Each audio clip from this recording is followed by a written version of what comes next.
My late lunch is going to be something I've been craving that my mom used to make. It is Parmesan tomatoes with mayonnaise.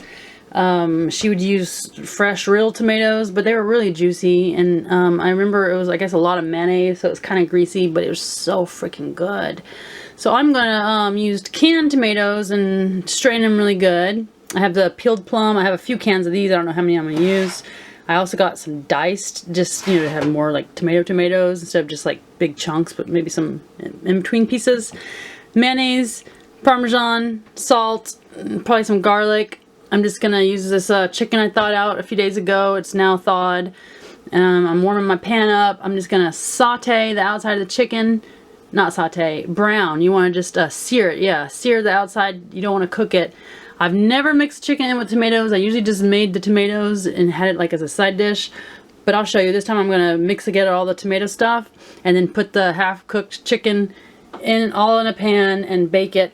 Look at my new pan I bought from Ross. It was only like $5, but I was needing a pan for brownies and stuff. And look, I just used a metal thing in it and ruined it. Isn't that awful? Awful, Elizabeth. You guys can get cheap cast iron for like $20 probably, and to season it yourself. I know the last video I made about cooking, I'd said my dad spent a lot of money just because he bought some nicer ones. I don't want to discourage you from getting them. You can get them really cheap. And I used just a piece of leather that I'd cut up as the pot holder, and they work so good, just leather.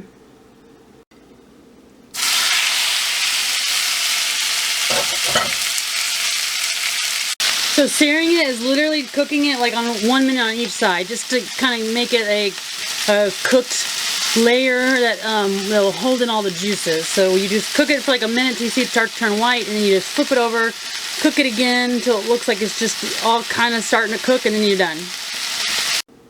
Kind of like that. I turned it off and I just removed it from the heat, and you can see it's still pink on the inside, but it's mostly white on the outside. So this is an experiment, and you're doing it with me.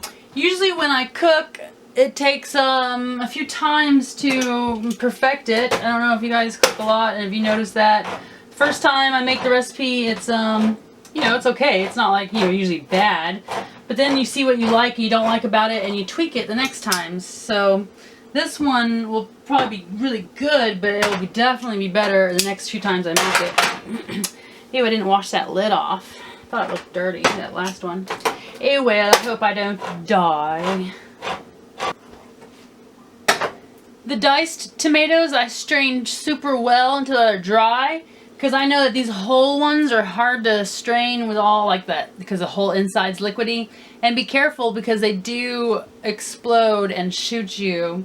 So what I like to do is like poke a hole in the bottom while it's facing the sink and gently like try to work the liquid out, and don't let it pop. Oh my gosh, it's popped all over before, and it's such a pain trying to find all the tomato on everything in your kitchen. So careful with those, and they won't drain as nicely. Okay, I got the tomatoes and the chicken. I'm ready. I'm just gonna add some stuff in there. Like I said, I don't know what I'm gonna. Let's see. I always go like by how much area per salt. I don't know if that makes sense or not. I kind of salt it to what I think that if I was going to eat these tomatoes with some salt, what it would need. And then some pepper, because why not, right? A little pepper. Does that hurt? No. And garlic. I'm wondering, should I put garlic Parmesan? You can or you can't. I think this time I'm really going to go with can. Just a little garlic. Why not? I might try it one time without it. I might try it with some fresh garlic. You can always vary your recipe, right? Yes. Yes, Elizabeth, you can.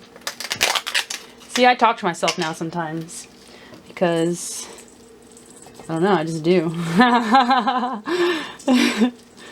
Not in a weird way, though. Okay, so that's the jar so far. I think it was only up to like there. You know, like maybe not even half a jar yet. I mean, you're gonna want it really Parmesan-y. See, my theory is that with something like this, with just tomatoes and chicken and Parmesan or whatever, you can't really go that much wrong. I mean, unless you put in like tons of salt and it was like you couldn't even eat it. You know, unless you really f up, oops, You can't really go wrong. So it's going to be edible and delicious regardless. So have fun with it, is what I'm saying. It looks good just like that. Let's do some mayonnaise. That was like a big, see, big old spoon. I guess I'm going to start with just 2 of those. Like normally I would maybe put more because I love mayonnaise and everything, but I'm trying to eat healthier. So I'm going to start with 2. See if it gives it, oops, there goes some on the floor.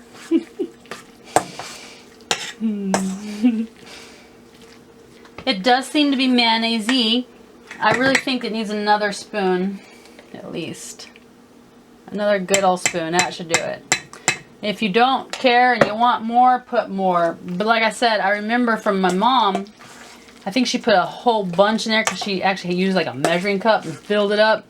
And it was greasy, like all that just kind of, you know, the cheese and the mayonnaise will just make piles of grease in there, melted. So you don't want too much, you're just going to be wasting it, scooping it out, or eating all that melted fat.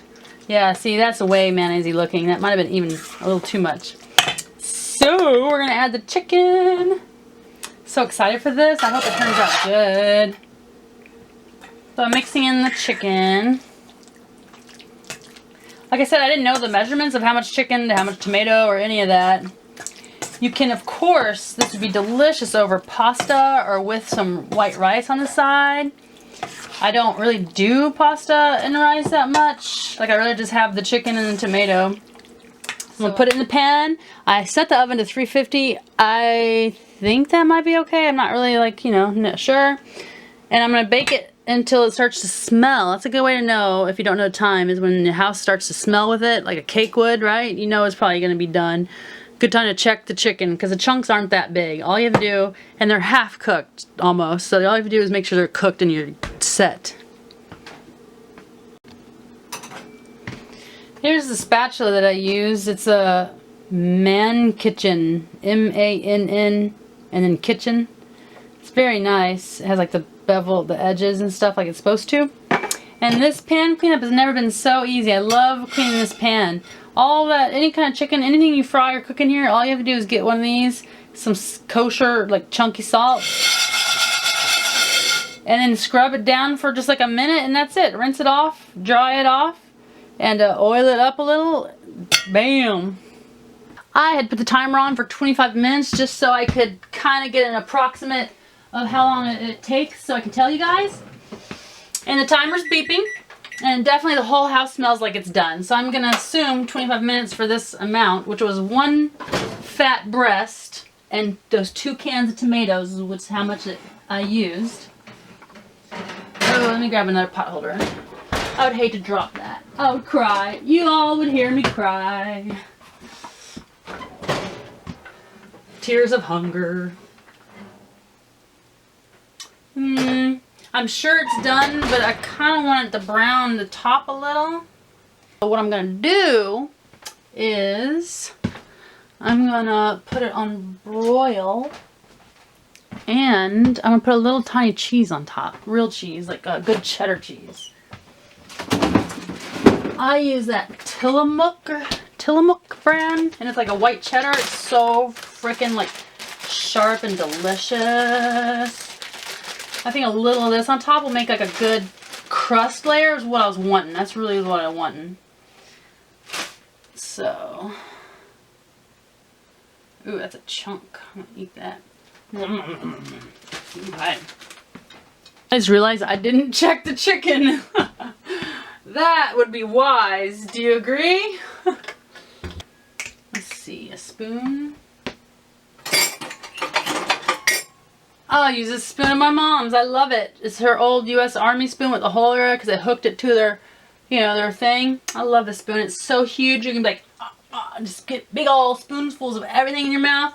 Love it. Let's get one of these babies and see. I doubt it's raw. It's totally cooked. Yeah, that's totally fine. Oh yeah. That's what I was talking about. Right there. Look at that. Look at that. Smell that. Oh, baby. I should wait, but I'm not gonna wait. Let's scoop it out right now. Okay, that's 1, 2 chickens. Gotta count your chickens, people. Literally. 3, 4. I always get, depending how hungry I am or how much protein I've had, 5 to 6. Like I said, if I was my dad, I'd give him more because men naturally need more protein than women. It's a little bit more. So I'd give him like 7 or 8. Oh, more juice. Oh yeah, look at that. Some more crusty part here. You guys ever do that? You pick out more good looking stuff till your bowl's like way more than you can eat because your eyes are like just eating for you. Let me zoom in so I can show you guys. I'm gonna go eat my delicious looking bowl of, what do we call this? Tomato Parmesan tomato chicken. Parmigiano tomato chicken. Okay, I can honestly say after eating some of this that it is way better than I ever thought it would be. And it has to be one of my new favorite dishes. Oh my goodness, you've got to try this.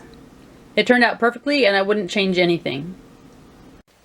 Thank you guys so much for watching this experimental food with Elizabeth. See you next time.